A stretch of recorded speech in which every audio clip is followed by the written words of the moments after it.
강북구에 있는 한 아파트 경비원을 자살로 몰고 간 폭행 사건이 연일 계속 언론에 보도가 되었죠. 그런데 폭행을 한 그 사람이 유명한 그 가수의 어떤 매니저였다는 사실이 더 우리에게 충격을 줬는데요. 그 사람이 했던 얘기들을 들어보세요. 야산에 묻어버리겠다. 내가 사람 풀면 너 같은 건 쥐도 새도 모르게 땅속에 묻어버릴 수 있다. 여러분, 이런 식의 지속된 어떤 폭행과 공갈과 협박 등등, 이런 것에 결국 경비원이었던 최모 씨가 자살로서 극단적인 선택을 통해서 결국 세상을 떠나고 말았습니다. 근데 최근에 이와 관련해서 임계장 이야기라고 하는 책을 쓴 조정진 씨의 인터뷰가요, 기사에 실렸습니다. 자, 이분도 아파트 경비 일을 하시는 분이에요. 본래 아주 유명한 공기업 출신이었습니다. 그런데 그가 아파트 경비 일을 시작한 이상 과거에 했던 그런 어떤 공기업이라든가 이런 경력들은 하등에 쓸모없는 그런 경력이 되고 말더라는 거예요. 이런 얘기를 들었다고 그래요. 어이 경비, 너 이 XX 주민들 피 같은 돈 들어가는 공동 수돗물을 그렇게 함부로 펑펑 써 당장 잘라버려야 될 놈이네. 그 수돗물 값은 내가 네 월급에서 까게 해주마. 너 오늘 아주 제대로 걸렸어. 이게 이분이 음식물 쓰레기통을 이 수돗물로 씻고 있다가 들은 소리였어요. 이렇게 호통친 사람이 누구냐면 아파트 주민 김갑두라고 하는데요, 이름이 아닙니다. 이름이 김갑두가 아니라 왜 김갑두냐면 갑질두목이라고 해서 별명이 김갑두라고 불리는데, 이 사람 등살에 경비원이 여러 명 그만두었다고 합니다. 40대 중반인 이 김갑두가요, 그날도 조 씨를 1시간 이상 세워놓고 호통을 치고 훈계를 했다고 합니다. 그 뒤에도 마주칠 때마다 지속적으로 끈질기게 참 괴롭혔다고 합니다. 자, 인터뷰 당사자인 이 조정진 씨는요, 이 최모 씨, 아파트 경비원이었던 최모 씨가 그렇게 목숨을 끊었다는 그 언론 뉴스를 보고, 특별히 그 삐뚤삐뚤한 글씨, 여러분 TV로 보셨죠? 그 삐뚤삐뚤한 글씨를 보면서 억장이 무너지는 것 같아서 남의 일 같지가 않아서 자기도 정말 펑펑 목 놓아서 엉엉 울었다고 합니다. 자, 이분이 임계장 이야기라고 하는 책을 썼다고 그랬죠. 근데 임계장이 무슨 뜻이냐? 임시계약직 노인장, 그거를 임계장이라고 그 세계에서, 그 바닥에서 부른다고 합니다. 그런데 이분이 38년이나 흔히 말하는 시내 직장이라고 말하는 공기업에서 그렇게 직장 생활을 했는데요, 그러나 그분 말에 의하면 그 경력은 퇴직하는 순간 마치 녹슨 훈장에 지나지 않는 것 같은 아무 하등에 쓸데없는 그런 것이 되어버리고 말더라는 거예요. 그리고 4년 동안 4번이나 해직됐대요. 그리고 현재 5번째 일터에서 이렇게 일을 하고 있는데, 그래도 그런 얘기, 아까 김갑두라는 사람한테 듣는 그런 얘기를 듣고 있으면서도 그래도 지금 있는 일터가 가장 나은 편에 속했다고 그래요. 그래서 이 기자가 물었습니다. 당신은 노후 준비를 안 했냐? 왜 이러고 사냐? 라고 말했더니, 여러분, 나름대로 성실하게 노후 준비를 했었다고 합니다. 그런데 인생이 늘 그렇듯이 예상치 못한 변수가 자신의 인생에 찾아오는 거예요. 그래서 이게 자녀 문제 때문이었는데, 자녀 문제로 인해 가지고 그동안 준비해온 이 노후 자금이 그대로 자녀들 뒷바라지 않은 곳에 다 들어가 버리고 말았어요. 부동산도 조금 있었는데 소유하고 있었던 이 부동산도 이 금융권 정책이 바뀌면서 절반 이상으로 쪼그라들어 버리고요. 더군다나 퇴직하고 나니까 은행에서 어떤 통보를 받았냐면, 당신은 더 이상 신용이 없으니까 더 이상 대출을 할 수 없으니까 당장 돈을 갚으라고 하는, 이런 통보를 받게 되었다는 거죠. 자, 이분이 경비원으로서 일을 하는데요, 하는 일이 100가지가 넘는다고 합니다.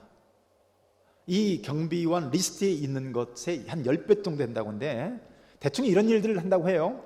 재활용 분리수거, 택배 관리, 주차 관리, 음식 쓰레기 처리, 공용구역 청소, 화단에 물주기, 조경수, 가지치기, 잡초 뽑기, 민원 처리 등등 이런 잡일들만 100가지 정도 된다고 해요. 자, 일하다가 아프다고 하니까요, 일하다가 아프다고 하니까 무조건 노한이래요. 방한복이 필요하다 하니까 노인도 추위를 타나요? 이런 식으로 얘기하고, 방진 마스크를 요청하니까 그러더랍니다. 노인네가 살면 얼마나 살겠다고 그러냐고 혀를 끌끌 차더라는 거예요.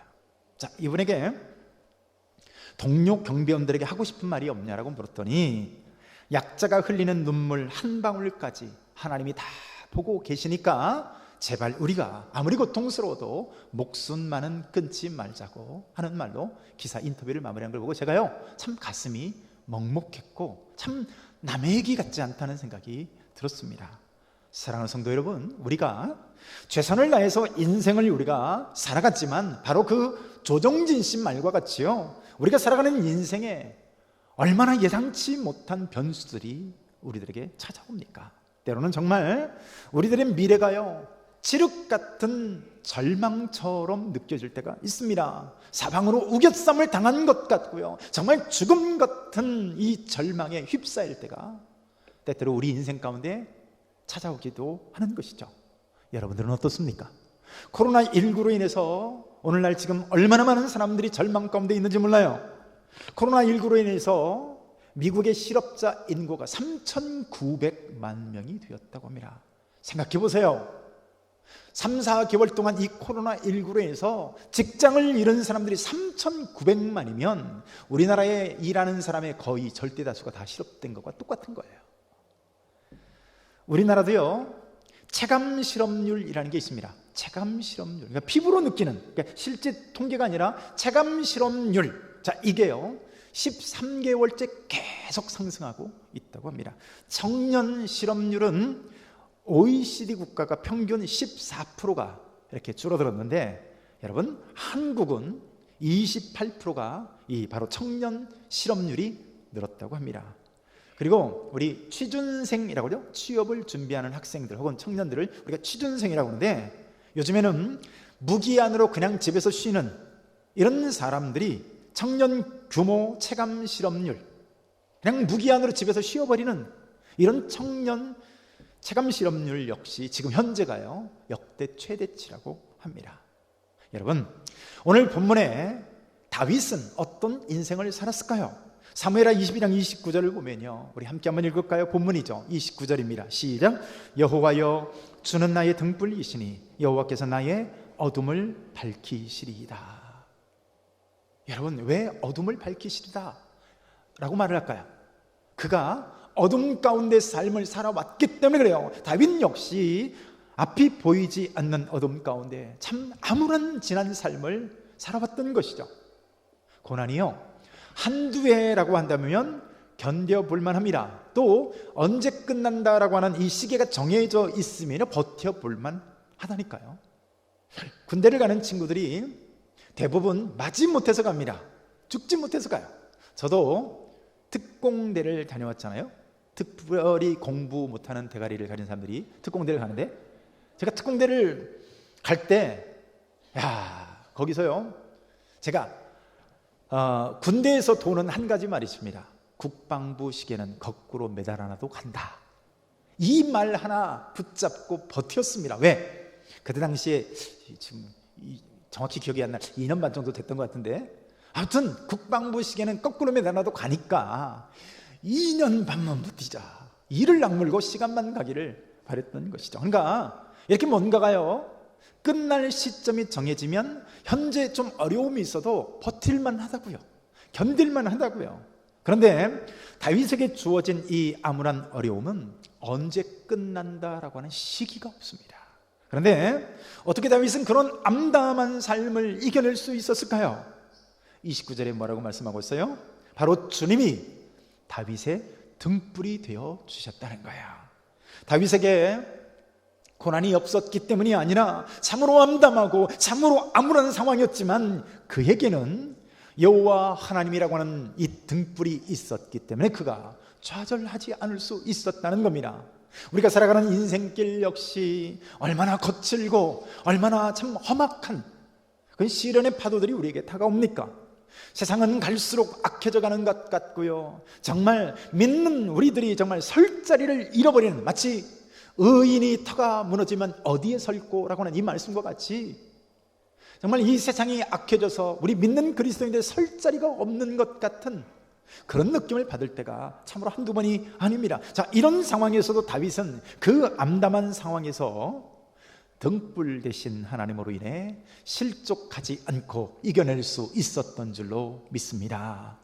성경은 하나님이 빛이심을 계속 강조해요. 창세기 1장을 보세요. 창세기 1장에서 가장 먼저 하나님께서 창조한 게 뭐죠? 빛이십니다. 처음 태초에 하나님이 천지를 창조하시나 이렇게 말씀하고 나서 처음에 말씀하신 게 뭡니까? 빛이 있으라 하시매. 하나님이 빛을 가장 먼저 창조하셔요. 그리고 성경 맨 마지막 요한계시록 21장 22장을 가보면요, 하나님께서 친히 빛이 되신다라고 해요. 하나님이 친히 빛이 되신다. 그래서 성경은 빛으로 시작해서 빛으로 끝납니다. 그래서 하나님이 친히 빛이시라고 하는데요, 다윗은 시편 18편 28절에서 우리 함께 한번 읽습니다. 시작. 주께서 나의 등불을 켜시며 여호와 내 하나님이 내 흑암을 밝히시리이다. 여러분, 다윗이 쓴 시예요. 하나님이 암담한 다윗의 인생에 하나님이 친히 등불이 되어 주셔서 안내자가 되어 주시더라는 거예요. 흑암을 밝혀 주시리라. 다윗이 사울의 칼을 피해서 어두운 광야를 떠돌 때가 얼마나 많았습니까? 또 어두운 동굴과 같은 곳에서 참 은신하면서 자신을 숨기고 살아있을 때가 한두 번이 아니었어요. 언제 끝날 줄 모르는 그런 일상에서 그럼에도 불구하고 다윗이 낙심하지 않을 수 있었던 것은 바로 그 등불 대신 하나님이 친히 등불을 통해서 안내자가 되어 주셨다는 겁니다. 그래서 저와 여러분들이 잘 알고 있는 시편이 있습니다. 바로 시편 23편인데요 그 23편 4절 말씀을 보면 이렇게 되어 있죠. 내가 사망의 음침한 골짜기로 다닐지라도 해를 두려워하지 않을 것은 주께서 나와 함께 하심이라. 주의 지팡이와 막대기가 나를 안위하시나이다. 여러분, 다윗의 고백을 보세요. 그의 인생이 늘 푸른 풀과 쉴만한 물가 이런 데로만 인도되어진 게 아니에요. 여러분, 우리의 인생이 정말 푸른 초장에 눕고 쉴만한 물가만 우리 인생 가운데 쫙 펼쳐진다면 얼마나 좋겠습니까? 그러나 인디안 속담에 이런 얘기가 있다고 하잖아요. 청명한 날씨가 계속되면 사막이 된다. 맑은 날만 계속되면 사막이 된다라고 하는 격언이 있다고 합니다. 다윗의 인생에 분명히 사망의 음침함 같은 이런 인생의 시련이 있었습니다. 해로운 현실이 존재하고요, 골짜기와 같은 시련이 그의 삶에 가득했어요. 그러나 그가 두려워하지 않을 수 있었던 것은, 따라서 해봅시다. 주께서 나와 함께 하심이라. 이분이 등불 되신 하나님인 줄로 믿습니다. 이분이 우리의 어둠 가운데 있는 인생 가운데서요, 이 등불을 쫙 켜주심으로 말미암아 안내자가 되어주시는 거예요. 야곱의 경우를 한번 보십시오. 야곱이 장자의 축복을 받으려고 했습니다. 사모했어요. 근데 그래서 형을 속이고 아버지를 속였습니다. 결국 형 에서의 죽음의 칼날을 피해서 야반 도주를 해야만 했습니다. 이 다윗의, 이 야곱의 곁에 누가 있습니까? 평생 아버지 밑에서 마마보이처럼 살아왔던 사람이 바로 이 야곱이었습니다. 근데 혈혈단신으로 아버지 품에서 떠나와서 정처 없이, 그 말이 외삼촌이지 평생 한 번도 본 적 없는 외삼촌입니다. 그런데 그런 길을 떠나는 거예요. 누가 안내하는 사람도 없고요. 우리가 아는 노래 중에 이제 가면 언제 오나 하는 그런 가사처럼 정말 언제 다시 돌아올지, 가면 무슨 일을 만날지 함담이 짝이 없는 그런 인생의 길을 걷고 있습니다. 여러분, 얼마나 처량맞게 그가 그 빈들에서 참 돌베개 끌어안고 잠을 자고 있는 이 야곱의 모습을 보십시오. 얼마나 어둡습니까? 얼마나 절망적이고 얼마나 캄캄합니까? 그런데 그가 돌베개 끌어안고 잠을 잘 때 하나님이 찾아온 줄로 믿습니다. 창세기 28장 15절에서 이렇게 말씀하신 거예요. 내가 너와 함께 있어 내가 어디로 가든지 너를 지키며 너를 이끌어 이 땅으로 돌아오게 할지라 내가 내게 허락한 것을 다 이루기까지 내가 너를 떠나지 아니하리라. 아멘 합시다. 내가 너와 함께 있어요. 내가 너를 떠나지 아니하리라. 여러분, 야곱의 안내자 역할을 바로 등불 대신 하나님이 해주셨던 거죠. 내가 너를 이끌어 가겠다. 내가 너의 안내자가 되어주겠다. 내가 너의 인생의 안내자가 되어서 너를 떠나지 아니하리라. 등불이 되리라. 여러분, 오늘 다윗에게 주신 하나님의 은혜가 바로 그거였던 것이죠. 그래서 사무엘하 오늘 본문입니다. 22장 37절 말씀 같이 한번 읽습니다. 시작. 내 걸음을 넓게 하셨고 내 발이 미끄러지지 아니하게 하셨나이다. 여러분, 내 걸음을 넓게 하셨다는 말의 뜻이 뭘까요? 여러분, 시편은 이미지적 표현들이 상당히 많습니다. 시편은 시이기 때문에 굉장히 비유적인, 상징적인, 이미지적인 그림원으로 많이 표현을 하는 거예요. 여러분, 내 걸음을 넓게 하셨다는 얘기는요, 다윗이 쓴 시편 여러 곳을 보면 참 이 다윗의 대적들이 얼마나 많았든지 사방으로 우겨쌈을 당하는 것 같은 이런 대적들에게 휩싸여 애워싸인 적이 한두 번이 아니었습니다. 대적들의 틈바구니 속에서 늘 다윗이 있었다고 해도 과언이 아닐 정도였어요. 그런데 하나님이 바로 다윗을 위해 어떻게 해요? 그 거치는 돌들을 치워주신 거야.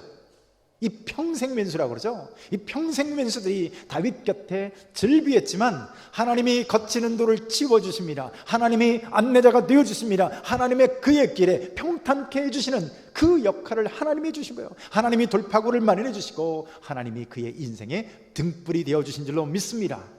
그가 범죄했을 때도 한번 보세요. 그가 바스바를 범하게 되었어요. 영적인 흑암에 갇히게 된 거죠. 여러분, 원수가 밖에만 있는 게 아니에요. 대적이 밖에만 있는 게 아니에요. 내 안에 있는 이 내면에 곧 나와의 싸움이 곧 대적일 때가 많죠. 그의 내적인 원수가 있었는데 바로 다윗의 불순종과 다윗의 죄였습니다. 남의 아내를 범하고도 그것도 모자라서 살인교사죄를 저지른 이 파렴치한 다윗의 모습을 보세요. 그러면서도 자기가 무슨 죄를 저지른지도 모르는 이런 상태에 있는, 다시 말해서 영적인 흑암 가운데 완전히 갇혀버린 다윗의 모습을 보십시오. 이런 흑암 가운데 있을 때도요, 하나님이 등불이 되어 주십니다. 하나님이 나단 선지자를 보내서요, 하나님이 친히 그의 흑암을 밝혀주신 줄로 믿습니다.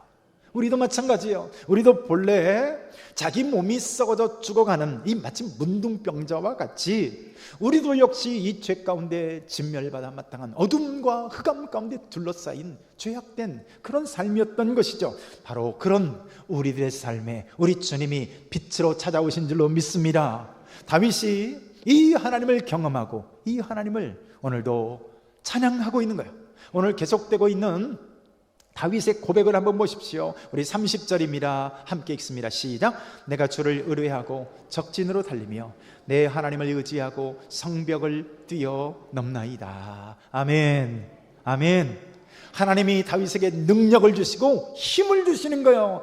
다윗의 대적들이 어떤 사람들입니까? 우리 본문 앞에 있는 18절을 보면요, 나를 강한 원수와 미워하는 자에게서 건지셨으며 그들은 나보다 강했기 때문이로다. 보세요. 다윗의 대적들은 본래 다윗보다 강한 사람들이었어요. 힘세고 강한 사람들. 그런데 하나님께서 다윗에게 힘을 주시니까 적진을 내달리는 거예요. 하나님을 의지하니까 성벽을 뛰어넘은 줄로 믿습니다. 우리보다 강한 상대를 한번 만나보세요. 우리가 하다못해 이렇게 테니스를 치거나 하다못해 뭔가 탁구란을 쳐도 우리보다 아주 강한 실력을 가진 상대를 만나면 본래 우리가 가진 실력보다 상대 앞에 주눅이 들어가지고 채 반도 못 펼쳐보고 그냥 자멸해버릴 때가 얼마나 많습니까? 그런데 하나님께서 다윗에게 힘을 주시니까 성벽을 뛰어넘는 거예요. 당시 이 고대 전투 가운데서는요, 기껏해야 뭘로 싸울까요? 칼이나 창이나 이런 걸로 싸우는 거예요. 물맷돌 이런 걸로 싸우는 거예요. 그러니까 빠른 발걸음이 얼마나 중요한지 모르겠어요. 그러니까 발 빠른 사람이 이기는 거예요. 중국 무술에 보면 뭐 경신법, 뭐 축지법 이런 게 나오잖아요. 근데 아무튼 그런 고대 전투 가운데 오늘 다윗은 어떤 이미지로 하나님을 표현하고 있습니까? 22장 34절에 보면 나의 발로 암사슴 발 같게 하시며 나를 나의 높은 곳에 세우시며. 여러분, 나의 발로 암사슴 발 같게 하시며 라고 하는 CCM 찬양이 있습니다. 보너스로 제가 찬양을 불러드렸습니다. 잠결하고 한 절반은 지금 무아지경에 빠져 계셔서, 여러분, 하나님께서 힘을 주시니까요 성벽을 뛰어넘는 거예요. 하나님께서 힘을 주시니까요 암사슴 발같이 뛰게 하시는 거예요. 여러분, 다윗에게 골리앗을 생각해 보세요. 넘을 수 없는 성벽 아닙니까? 그 큰 골리앗. 다윗은 약관에 불과한 홍한 소년이었어요. 그런데 어려서부터 전장에서 잔뼈가 굵은 이 골리앗을 한번 보십시오. 그가 가진 갑옷과 창을 보세요. 이 골리앗은 다윗 입장에서 넘을 수 없는 성벽과 같은 존재였어요. 그러나 만군의 하나님이 그에게 힘을 주시니까 오늘 다윗이 골리앗을 향해 달려나가는 줄로 믿습니다. 너는 칼과 창과 단창으로 내게 나오거니와 나는 만군의 여호와의 이름으로 내게 가노라. 할렐루야. 하나님이 내게 힘을 주시면 우리의 대적 앞에서, 우리의 고난과 우리를 애워싸고 있는 현실과 상황 앞에서 오늘 다윗처럼 내달릴 줄로 믿습니다. 설교의 황태자라고 불리는 분이 있어요. 바로 찰스 스펄전이라고 하는 목사님인데요, 그 목사님이 설교 중에 이런 말씀을 하셨어요. 다윗이 가진 무기 가운데 다윗의 대적들이 가장 두려워했던 것은 그가 기도하기 위해 꿇는 그의 무릎이었다. 수준 높은 이야기를 이해하시겠습니까? 다윗의 대적들이 가장 두려웠던 게 뭐라고요? 다윗이 무릎 꿇기 위해서 꿇은 그의 무릎이었다는 거예요. 여러분, 진짜 두려운 것은 믿음의 사람이 기도하는 겁니다. 저와 여러분들께서 가장 힘이 되는 건 뭡니까? 하나님께 기도하는 그 무릎인 줄로 믿습니다. 얼마나 옳은 말이에요. 다윗이 기도할 때마다 알 수 없는 능력이 그에게 덧입혀졌어요. 기도할 때마다 불리하던 상황이 역전되지 않았습니까? 기도할 때마다 피할 길이 그에게 열려지는 거예요. 그래서 무디 목사님도 그런 얘기를 합니다. 기도야말로 하나님의 자녀가 가지는 가장 강력한 무기다. 아멘 합시다. 기도야말로 우리 하나님의 자녀들이 가질 수 있는 가장 완벽하고 가장 강력한 무기라는 거예요. 오늘도 하나님이 기도하는 저와 여러분들에게 바로 이 힘과 능력을 주실 줄로 믿습니다. 그래서 오늘 본문에서 다윗은요, 모든 문제의 궁극적인 해결자가 누구냐? 우리 32절 같이 한번 읽습니다. 시작. 여호와 외에 누가 하나님이요 우리 하나님 외에 누가 반석이냐. 아멘. 다윗이 만난 하나님은 어떤 하나님인가요? 무력한, 무기력한 이방신과 같은 그런 거짓신들이 아니에요. 우리 하나님은 무슨 나무나 목석, 쇠붙이 같은 존재가 아닙니다. 오늘 여기 보니까 여호와 외에 누가 하나님이며 라고 말하는데, 여호와라는 말의 뜻이 뭡니까? 영어로 따지면 비와 같은, 그냥 존재하시다, 스스로 계시다, 그런 뜻이에요. 여러분, 우리 하나님 여호와는요 스스로 계시는 하나님입니다. 참 모세가 묻습니다. 하나님의 이름을 뭐라고 할까요? 나는 스스로 있는 자니라. 여러분, 우리 하나님은 사람의 손으로 만들어낸 우상단지, 나무, 목석, 쇠붙이가 아니에요. 영원 전부터 스스로 존재하시는 바로 전능하신 하나님인 줄로 믿습니다. 그래서 오늘 다윗이 노래하는 거예요. 여호와 외에 누가 하나님이뇨? 우리 하나님 외에 누가 진정한 우리의 요새이시냐 하는 거예요. 여러분, 이와 똑같은 찬양을 누가 하는지 아세요?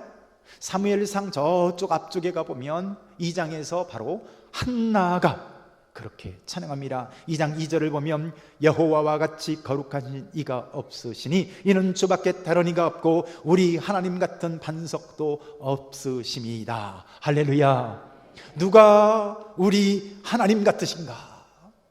한나는 자식이 없는 사람 아닙니까? 그래서 아들을 가진 브닌나에게 온갖 멸시와 천대를 다 당했어요.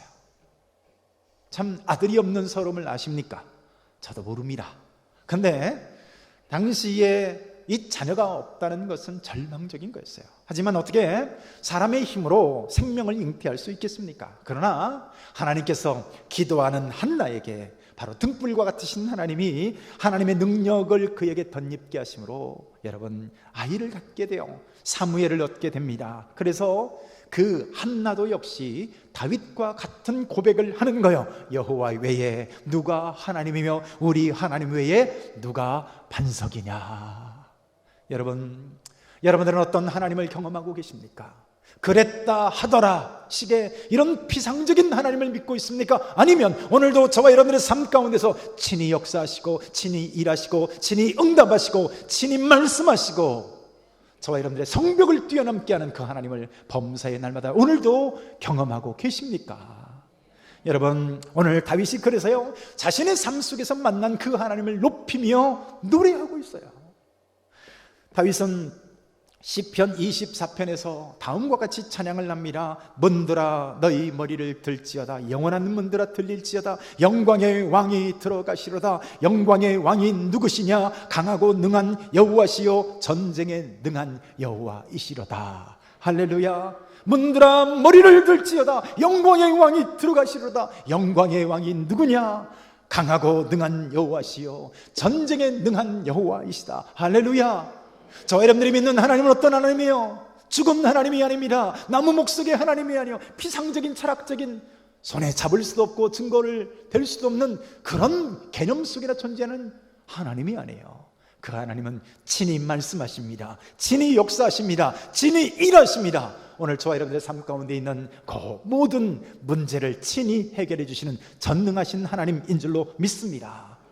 다윗만 그럴까요? 다윗의 삶에만 하나님이 역사하실까요? 그의 삶에 역사하신 이 하나님께 영광 돌리도록 하는 다윗은 그 사명을 충실하게 감당을 합니다. 그래서 다윗 혼자 승리해서 춤추고 혼자 덩실덩실 기뻐하고 그리고 많은 그런 게 아니에요. 오늘 다윗은 어떻게 합니까? 그의 삶을 통해서 하나님이 그렇게 역사하신 하나님이 영광을 받으실 수 있도록 하는 거야. 그래서 오늘 다윗이 본문의 시를 통해서 그 하나님을 높여드리고 찬송하고 있는 겁니다.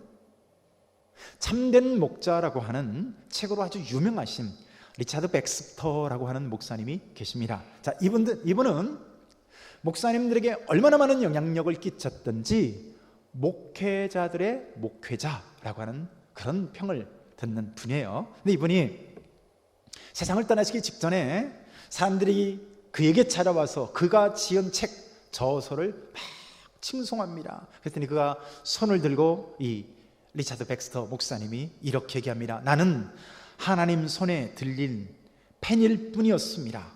펜에게 무슨 칭찬을 돌립니까? 뭐라고요?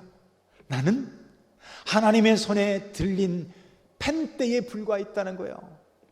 그런 펜대, 펜에게 무슨 칭찬을 돌립니까? 정말 기가 막힌 말입니다. 여러분, 오늘 내가 나된 것은 하나님의 영광, 그 하나님이 영광을 받으시기 위해서 오늘 나에게 지혜를 주셨고 오늘 나에게 건강을 주셨고 할 수 있는 의지를 주시고 등등 이런 것들을 통해서 하나님 손에 붙들린 막대기요 지팡이요 그분의 펜대인 거예요. 그래서 오늘 다윗은 오늘 본문의 이 시를 통해서 마음껏 하나님을 찬양하고 있습니다. 우리 22장 32절 한 번만 더 읽습니다. 시작.